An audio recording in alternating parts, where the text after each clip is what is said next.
E essa mensagem também nos prepara para o que Deus está para fazer. Olha o que está aqui no capítulo 16 do Evangelho de João, e nós vamos ler a partir do verso 5. Capítulo 16, a partir do verso 5. Vamos ler? Olha o que diz. Capítulo 16, verso 5 do Evangelho de João. Agora, porém, eu vou para aquele que me enviou, e nenhum de vocês me pergunta para onde eu vou. Em vez disso, entristecem-se por causa do que eu lhes disse. Mas, na verdade, é melhor para vocês que eu vá. Pois se eu não for, o encorajador não virá. E se eu for, eu o enviarei a vocês.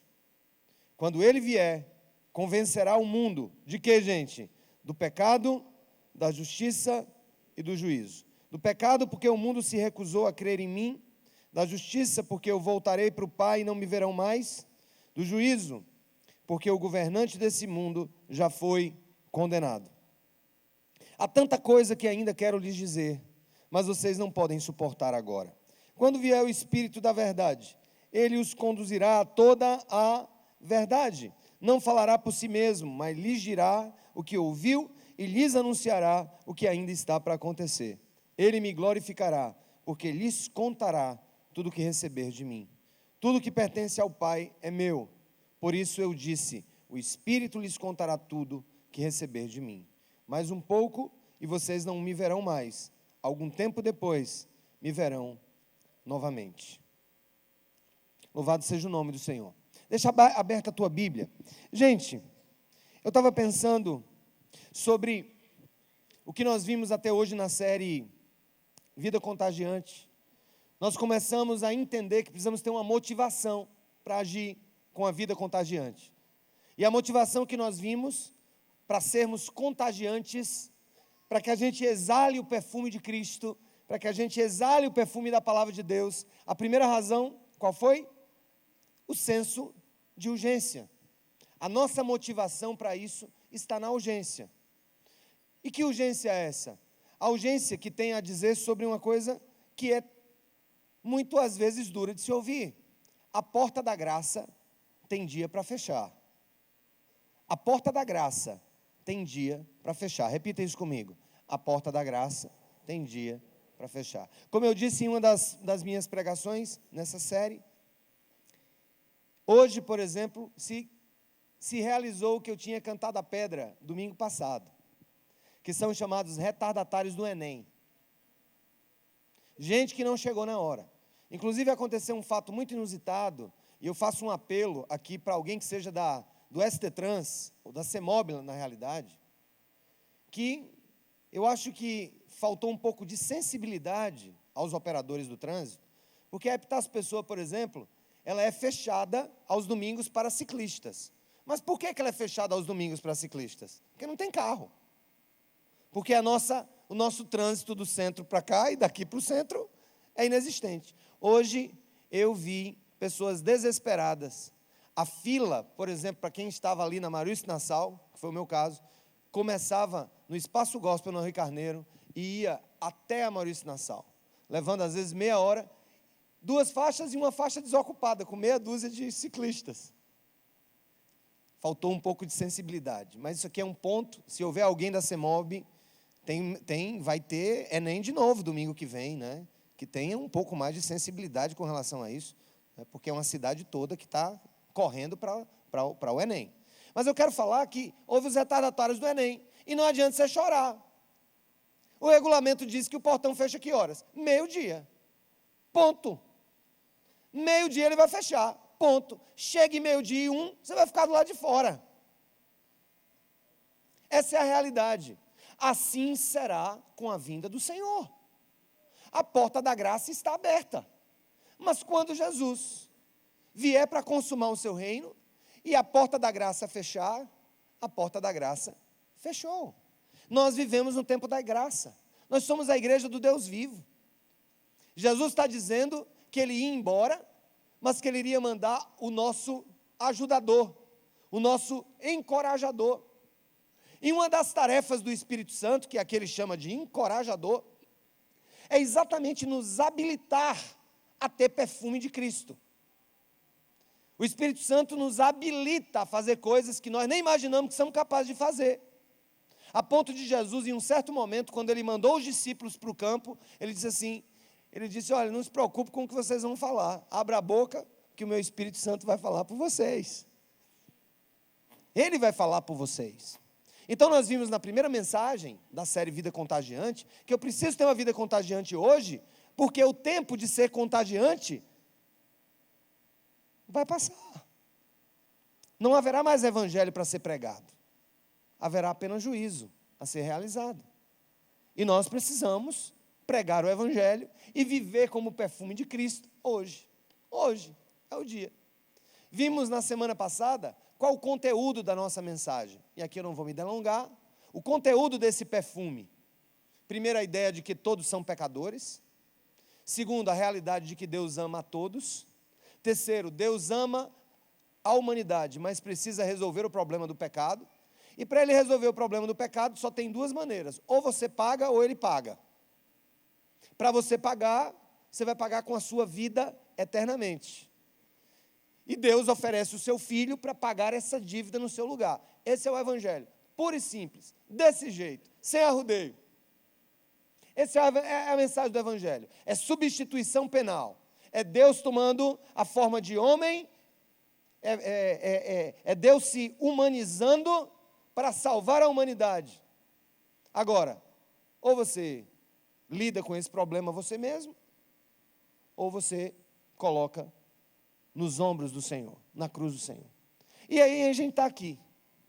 E aí vem várias perguntas. Meu Deus, o que é que eu vou fazer? Como é que isso acontece? Como é que eu vou realizar uma obra dessa magnitude? Eu não me sinto preparado, eu não me sinto preparada, eu não sei o que dizer, eu não tenho as palavras certas, eu não consigo entrar em grandes discussões e tudo mais. Eu vejo aqui, gente, que Jesus está querendo apontar para duas coisas sobre o Espírito Santo de Deus.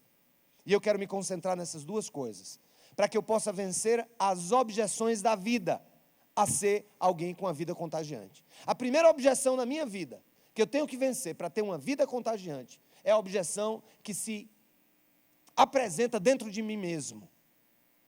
Minhas fraquezas, minhas dores, minhas tribulações, enfermidades, cansaço, aquele senso de achar que Deus não existe, e que a gente está só mesmo, e que essa vida é uma sucessão de acasos, e que tudo vai se acabar, e que nós não sabemos o que fazer. Jesus disse uma coisa para os discípulos, lembrem-se, isso aqui foi uma mensagem de despedida. Aliás, foi uma mensagem de tchau, porque ele disse que voltaria. Mas Jesus está querendo aqui aquietar o coração dos discípulos, porque eles estavam tristes.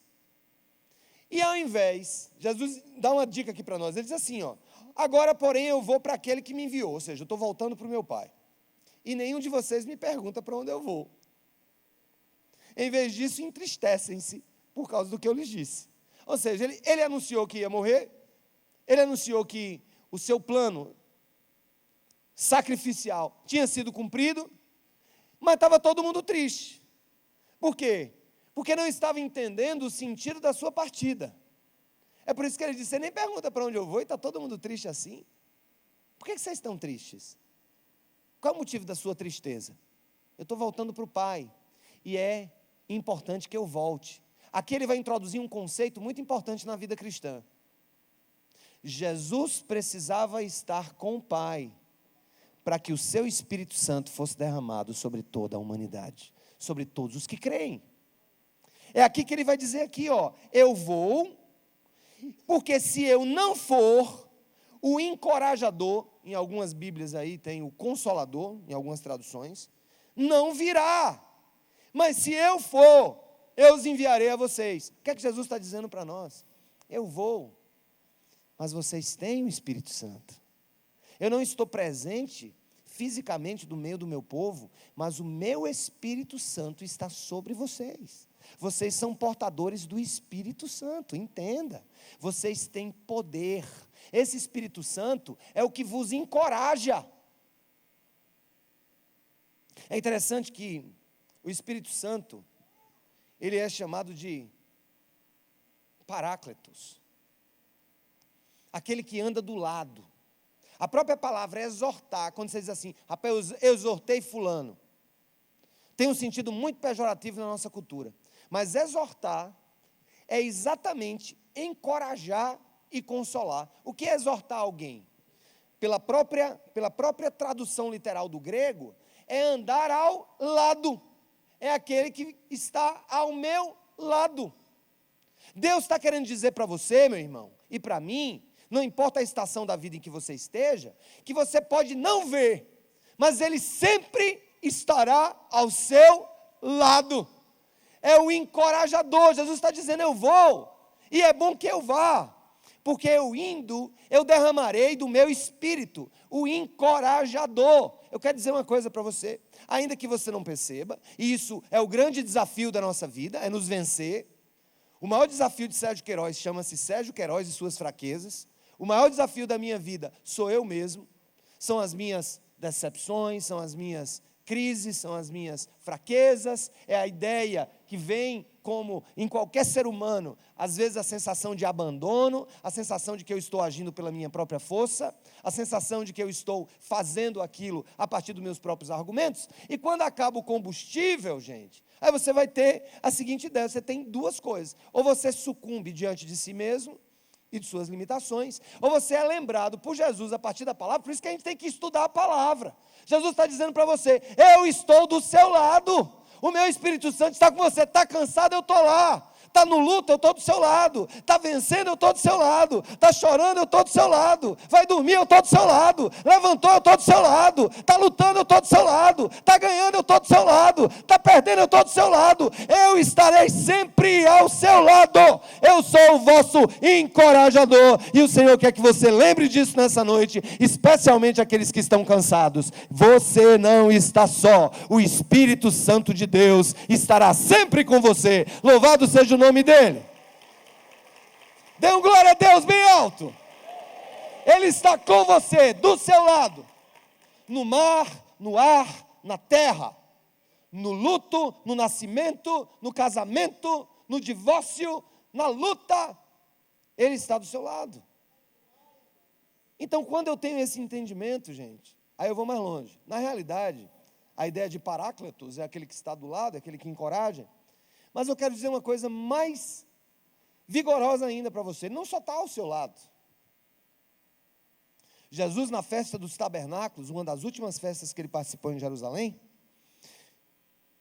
no momento que a Bíblia diz que no meio da festa ele pegou um vaso d'água, derramou e disse assim, aquele que crê em mim, segundo as Escrituras, de dentro de si fluirão rios de águas vivas. Aí o comentarista, aí o evangelista diz, ele estava falando do Espírito de Deus, que haveria de ser derramado.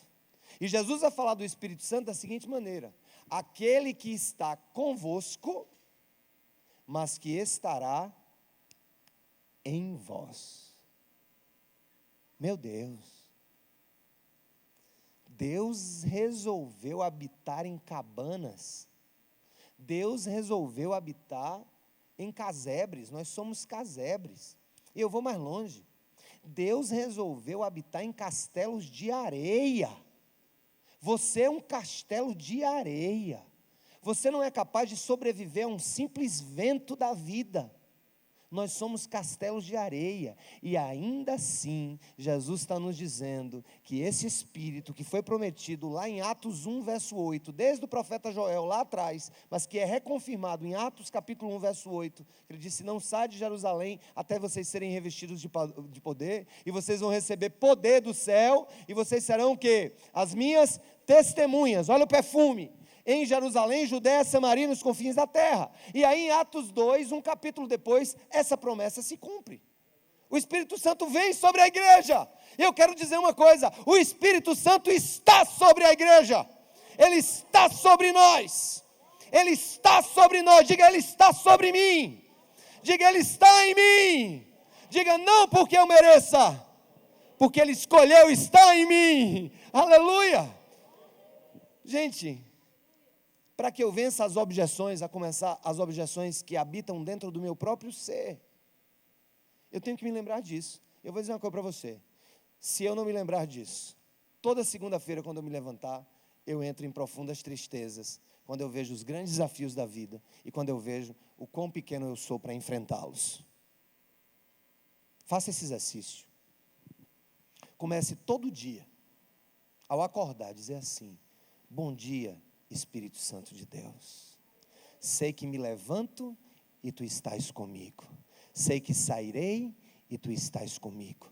Sei que contigo enfrentarei as barreiras da vida. Sei que contigo terei sabedoria para falar o que eu preciso falar.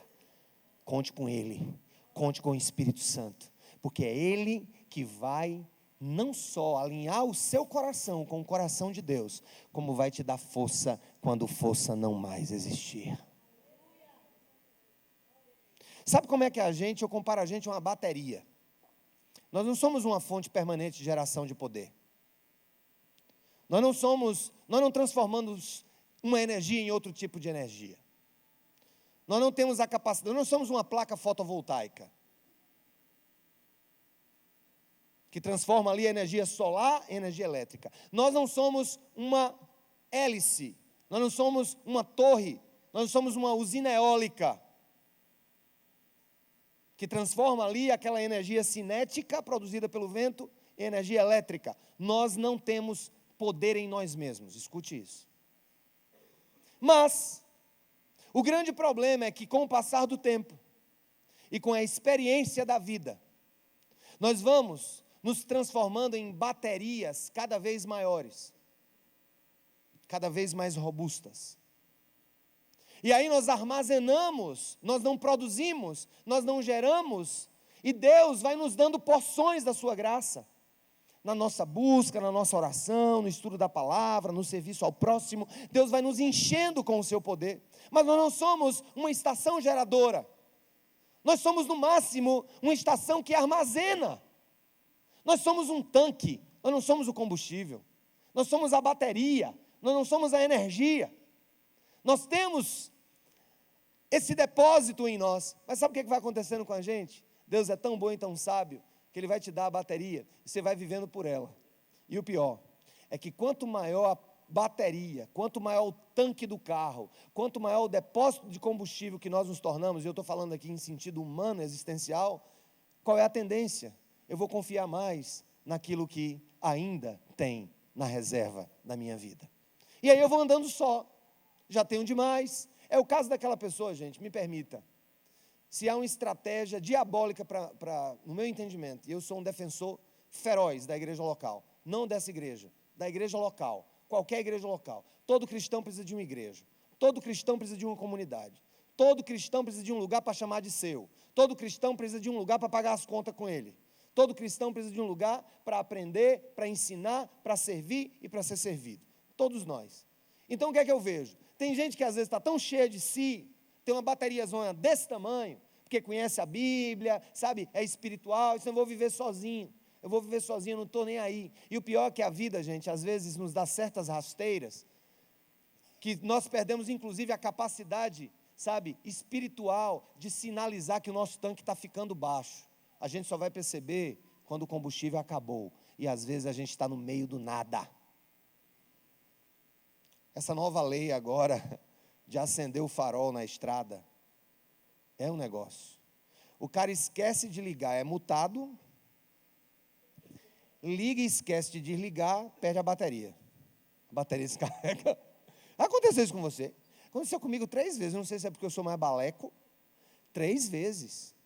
Eu vou, plena luz do dia, ligo o farol, saio do carro, não escuto o bichinho dizendo plim, plim, plim, plim, plim, plim, plim, plim, plim, plim, plim. Fecha a porta, quando eu vou ver, meu amigo, nem o controle remoto do carro abre a porta, porque não tem bateria nem para abrir o controle remoto.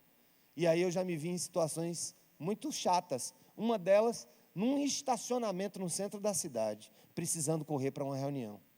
Eu vou dizer uma coisa para você, Deus está querendo te lembrar uma coisa, Ele é o poder, você é o depósito, Ele é o combustível, você é o tanque, Ele é a energia, você é a bateria. Não ouvide de recarregar as suas baterias com o Espírito Santo todo santo dia.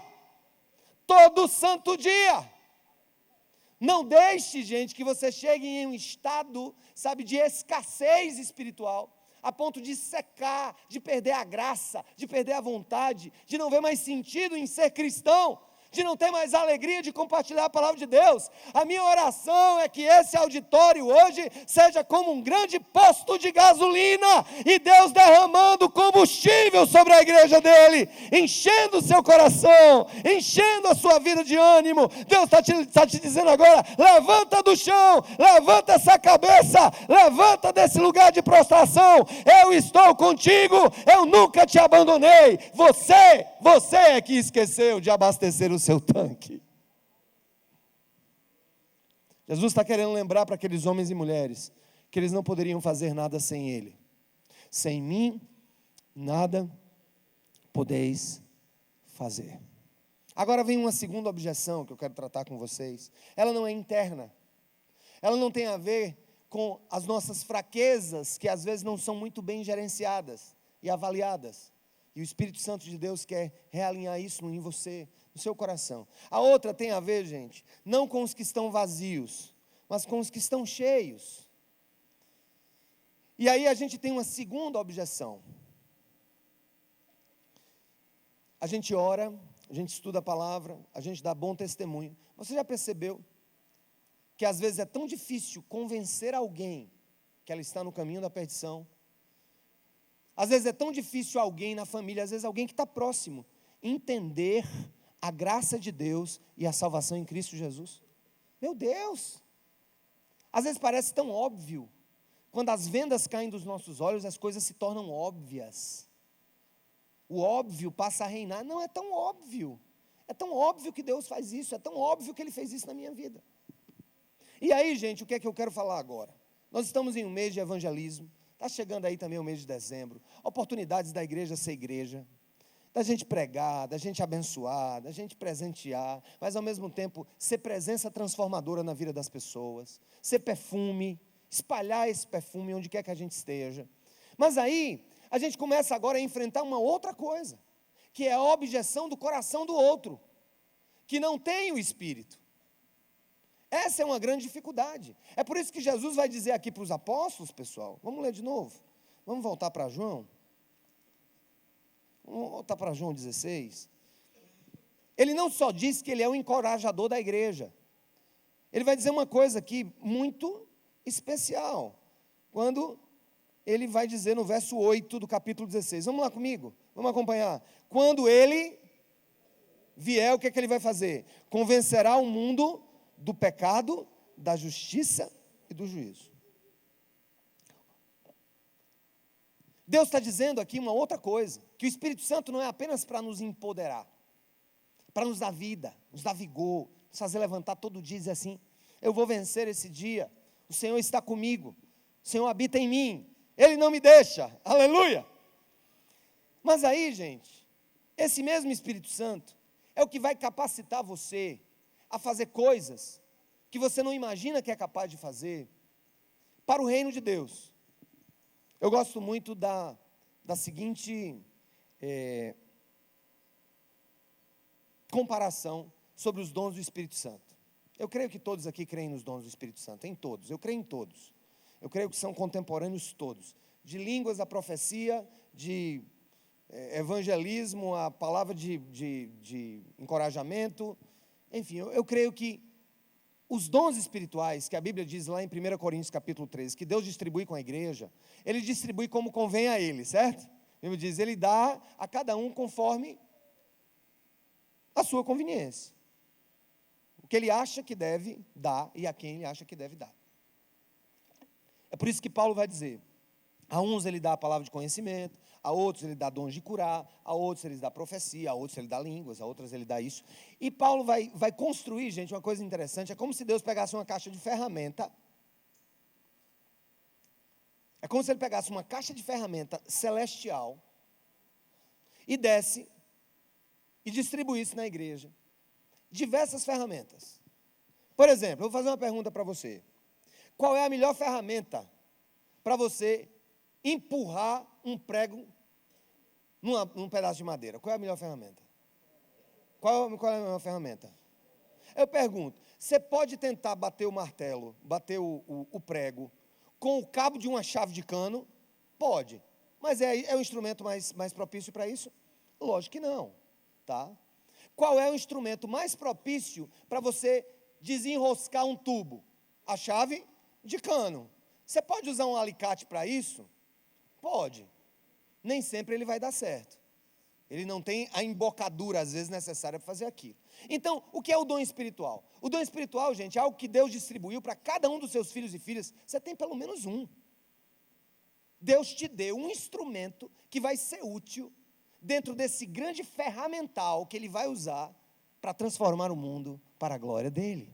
Então, eu quero dizer uma coisa. Deus te deu ferramentas. Talvez você não saiba quais são. Talvez você não saiba nem quais são. Nem se tem. A Deus talvez deu, a outros Deus talvez deu várias ferramentas, a outros deu algumas, mas Ele deu. E é aí que vem. Nesse processo todo, a gente precisa entender uma coisa. Uma das grandes angústias da minha vida, e eu creio que deve ser a angústia da sua vida, pelo menos deveria, é desejar a salvação das pessoas que não conhecem ainda o Senhor. Você tem essa inquietação ainda? Ou já passou? Deixa para lá. Nem me lembro mais disso. Quero resolver meu problema, pastor. Quero ser bem sincero, eu estou aqui para resolver o meu problema. Estou em depressão, então estou aqui. Preciso de um marido, Senhor, estou aqui por isso. Preciso de uma mulher. Está entendendo, Senhor? Eu estou aqui para isso. Eu estou aqui para resolver o meu problema. Não quero saber o que o outro está passando. Eu estou aqui porque eu estou quebrado, Jesus. Eu estou aqui porque minha mulher cansou de mim e saiu de casa. Senhor, eu não quero saber de nada. Leva só ela de volta. Está resolvido. Mas eu vou dizer uma coisa para você. A maior preocupação de um cristão, a maior preocupação da igreja, deve ser a iminente perdição de almas que estão longe do Senhor e estão só esperando que você deposite a semente da vida. De maneira simples, nós entramos na era do conhecimento, nunca teve tão em voga discutir fé, ciência, e papapá, e vai, e não sei o quê, e tentar convencer a partir da apologética, a partir do não sei o quê. Eu vou dizer, sinceramente, eu vou dizer uma coisa para vocês. Talvez eu até tenha alcançado alguns corações desse tipo que eu vou falar agora, mas não é tanto do meu conhecimento. Eu fui estudar filosofia, fazer um mestrado em filosofia, porque eu queria articular melhor as minhas ideias com as pessoas que não fossem cristãs. Dá muito certo. É bênção, de vez em quando você entra numa conversa sincera. Mas eu vou dizer uma coisa para vocês, irmãos. Eu vou dizer uma coisa para vocês. As vidas que eu ganhei para Jesus, foi pouca filosofia, foi pouca apologética, foi tudo, simplesmente tudo, um toque do Espírito Santo a partir de palavras graciosas sobre o Evangelho na vida de alguém. Não tem jeito. Você pode até convencer um ateu que Deus existe. Você nunca vai convencer um ateu, você nunca vai convencer com argumentos que ele necessita de salvação. Você pode até convencer alguém que ela é pecadora, mas você nunca vai convencer alguém da necessidade que ela tem de um Salvador, porque ela está perdida nos seus delitos e pecados. Você nunca vai conseguir. Isso não é obra humana. E o que tem, gente, empatado muita gente de cumprir o seu papel enquanto cristão, não sei falar, eu queria tanto assim, umas 20 páginas para me ensinar, como é que eu digo? Homem, abre a tua boca, diz o que Jesus fez na tua vida, diz o que ele significa para você, se é que ele significa alguma coisa, além de um provedor dominical das tuas necessidades individualistas. Se ele significa alguma coisa para você, além de um provedor das suas necessidades individualistas, se você o percebe como seu salvador, se você tem senso de que é um pecador safado e safada, e que precisa da graça de um Deus que salva, se você tiver essa percepção, então eu vou dizer uma coisa para você, você tem algo muito importante a dizer para alguém que está longe do Senhor. Hoje eu conversei com a irmã da nossa igreja, ela é bem desbocada. Ela vem, a gente estou convivendo muito com ela, porque não sei se você sabia, nossa igreja, a partir de, já faz 32 dias, 34 dias amanhã, que nós temos um culto de oração todo dia, 6 horas da manhã, e não vai parar mais nunca até Jesus voltar. Se você quiser vir, ou jornada, ou com jejum, ou sem jejum, ou com oração, amanhã eu estou aqui, 6 horas da manhã, todo quebrado, feito arroz de terceira, mas estou aqui, orando. Aí essa irmã chegou para mim, Aí veio falar hoje para mim, lá no campo de atrapalhado, mas pastor, me encontrei com um cara, com um ateu, sabe? E comecei a falar com ele, coisa e tal. E eu não sei muita coisa o que discutir não com um ateu, né? Não sei muito o que dizer, sabe? E ele chegou, e eu estava numa barraquinha da feira, e estava o feirante, estava esse senhor, e eu comecei a falar de Jesus, ele pegou uma garrafa de cerveja e disse assim, Jesus é isso aqui. Aí ela disse, o nome Jesus é um nome, você pode dar qualquer coisa, um cachorro, coisa, mas o Jesus que eu estou falando é outro, não é essa garrafa não. Mas olha esse negócio de Deus, não sei o quê, entendeu? Eu não acredito em Deus, é problema seu. Acredita não? Problema seu. Eu vou para o céu e você vai para o inferno, problema seu. Ela não sabe o resultado que deu no ateu, mas no feirante, o feirante chegou e disse, yes! Foi a primeira vez que uma pessoa emparedou esse cara chato, que vem aqui todo dia encher o saco do povo que chega aqui. Vai que numa dessa o Espírito Santo diz assim, é isso mesmo, seu otário, vem cá, Escute pelo amor de Deus. Você não precisa de uma cartilha, gente, de teologia, para ser testemunha de Jesus. Aqueles homens que começaram a expandir o reino de Deus na terra, homens e mulheres incultos, que não tinham educação formal da época, gente da periferia, que abriu a boca, e o povo foi se convertendo em escalada. Por quê? Porque eles confiavam numa coisa, o mesmo encorajador que estava neles, é a única pessoa capaz de quebrar um coração de pedra para quem eles falam na palavra. Talvez você precisa confiar menos no seu argumento e confiar mais no poder de Deus. É você confiar menos no que você sabe e mais no que o Espírito Santo é capaz de fazer a partir da simplicidade do seu testemunho. Eu vou dar um exemplo aqui, todo mundo vai entender. Quem já ouviu falar, tem dois nomes, tá? Aqui para os mais conhecedores da língua portuguesa, nos dicionários tem ou ribite ou arrebite. Ribite ou arrebite é uma haste de ferro, de aço, às vezes de aço, muito rígida, que ela é usada para fixar uma parte na outra. Por exemplo, navios. Toda aquela estrutura, né, do navio externa, ela é ribitada. Agora, ribites assim de alta potência, sabe? Ribitada. Então, eu vou dar aqui apenas uma analogia, só para você entender. Tem gente que quando vai puxar um forro de gesso, por exemplo, de uma laje de concreto, que não tem onde fazer a fixação, às vezes dá um tiro, né? Tem uma ferramenta que ele dá um tiro para fixar uma haste lá em cima e pendurar o forro de gesso.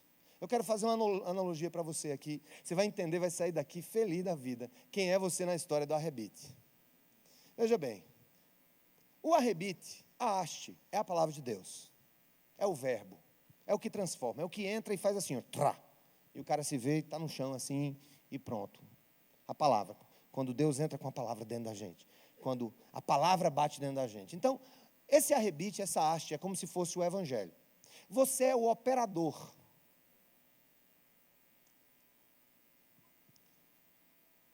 Essa grande estrutura de aço em um navio é o coração das pessoas. Corações duros, petrificados, incapazes de entender a graça de Deus em Cristo Jesus. Então, veja bem, o que é que o operador faz? Experimenta pegar essa haste, tá? Que é a palavra de Deus, é o arrebite, experimenta tentar enfiar nessa estrutura de aço do navio, batendo assim com a mão. O que é que vai acontecer com você se você fizer com a mão muito tempo? Você vai se ferir, você vai se desgastar e você não vai alcançar nenhum resultado. Tem muita gente aqui que está me ouvindo, que está querendo com a própria força fazer o que só o Espírito Santo é capaz de fazer, e está cansado, sobrecarregado, e eu vou mais longe, ferido. Agora tem uma bichinha lá, uma espingardinha, uma arminha de ar comprimido, eu acho que é ar comprimido, eu não estudei direito o mecanismo, que é uma pistola pneumática, de alta pressão, de alto poder, de alta força concentrada ali naquela ponta, que o operador pega o arrebite, apruma o arrebite, coloca aqui, apruma no lugar e faz pum, corda, pum. Não é assim? Eu vou dizer uma coisa para você. Se a haste é a palavra de Deus, que você tem que usar para perfumar o mundo, você é o operador, e a estrutura do navio são os corações endurecidos para receberem o evangelho, a pistola e o poder que sai daquela pistola pneumática é o Espírito Santo de Deus. Aí nós entramos em uma discussão teológica. É Deus que faz tudo? Não. Ele escolheu você para operar, para aprumar o arrebite. Mas o poder para fazer ele transpassar corações de pedra é do Espírito Santo de Deus. O que eu estou querendo dizer aqui a você é que a nossa tarefa é mais simples do que o que nós imaginamos. O que Deus está esperando da igreja, gente, não é profundo conhecimento teológico e bíblico para perfumar o mundo. Você só precisa ser usado pelo Senhor, aprumar os arrebites da vida, em direção aos cascos endurecidos, que são os corações da humanidade, e deixa que a explosão, a dinamite e o poder para traspassar aquela dureza, vem do Senhor dos exércitos. Então eu quero dizer uma coisa para você. Você pode achar que tem gente de coração duro na sua família. O coração do meu filho é muito duro, ele está muito longe do Senhor. O meu marido não quer saber do evangelho. Aquela minha amiga, já preguei tanto, já disse tanto. Aquele outro, eu já insisti, eu já orei, eu já até briguei, eu já tentei enfiar a Bíblia goela abaixo nela, mas eu não consigo, é muita dureza. Eu vou dizer uma coisa para você, é duro para você, para o Espírito Santo não passa de um sopro, e o vento de Deus sopra onde quer e como quer. Quando o Senhor resolve detonar o poder da pistola do céu, a pistola do Espírito Santo, não tem coração duro que não se quebre. Pode ser o de Dawkins, pode ser o de ateus confessos, pode ser o coração de qualquer pessoa que esteja longe e que esteja endurecida para Deus. Eu quero dizer uma coisa para você: a sua tarefa não é fazer a pistola explodir. A sua tarefa é apenas aprumar ali o arrebite e contar com o poder do Espírito Santo. É o poder do Espírito Santo que vai detonar essa palavra para entrar no coração do seu filho, do seu marido, da sua esposa, do seu vizinho. Agora aprume o arrebite. Você tem que ser um ser operante.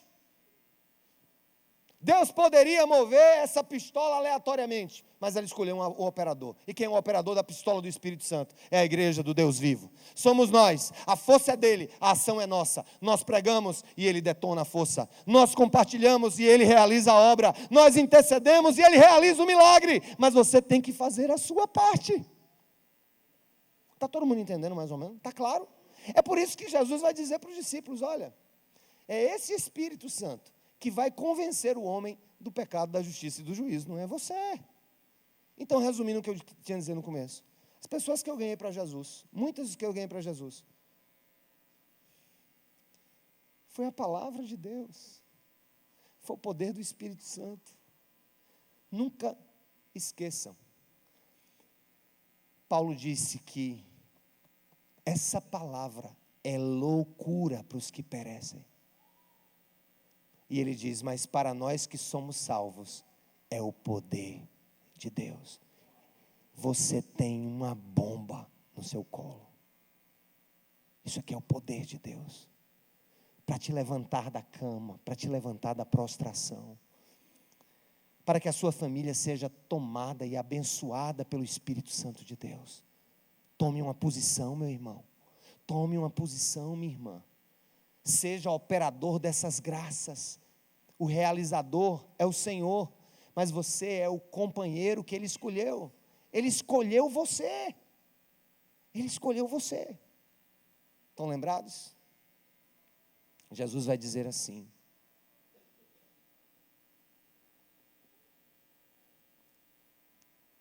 O inimigo veio para matar, roubar e destruir.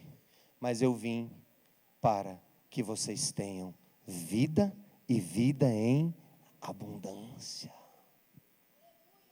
Tome posse dessa promessa. Diga assim: o Senhor me dá vida abundante. O inimigo veio matar, roubar e destruir, mas ele veio para que eu tenha vida e vida em abundância. E ele vai dizer para você de novo nessa noite: não foram vocês que me escolheram, fui eu quem os escolhi, para que vocês possam ir e dar o quê? Fruto, e o vosso fruto permaneça. Eu tenho certeza que Deus hoje está quebrando cadeados nesse auditório, está quebrando correntes, cegueiras espirituais. O evangelho de Deus é simples. Ele amou o mundo de tal maneira que deu o seu Filho único, para que todo aquele que nele crê não pereça, mas tenha a vida eterna. Proclame esse evangelho, aprume o arrebite, e o poder do Espírito Santo fará com que ele traspasse os corações mais duros que você encontrar na sua vida. Continue orando, continue jejuando, continue acreditando, continue testemunhando, que Deus vai fazer grandes obras, não pelo seu poder, não pelo tamanho do seu poder, mas pelo tamanho da sua confiança e da sua fé. Fé não é exercício de poder.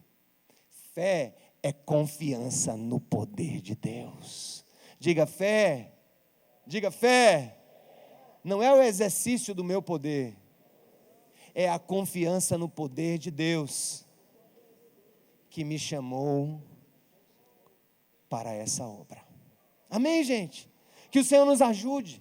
Que nessa noite Ele levante quem está cansado nesse lugar. Que o Senhor levante nessa hora, nessa noite, quem está sobrecarregado, cabisbaixo. Que o Senhor levante homens e mulheres nessa noite, cheios do Espírito Santo, que vão sair daqui pulando de alegria, porque o Senhor é bom, e a sua bondade dura quando? Quando? Para sempre. Diga: o Senhor é bom, e a sua bondade dura para sempre. Aleluia, a Ele a honra, a glória e o louvor para todos sempre, pelos séculos dos séculos. Amém. Aleluia. Glória a Deus.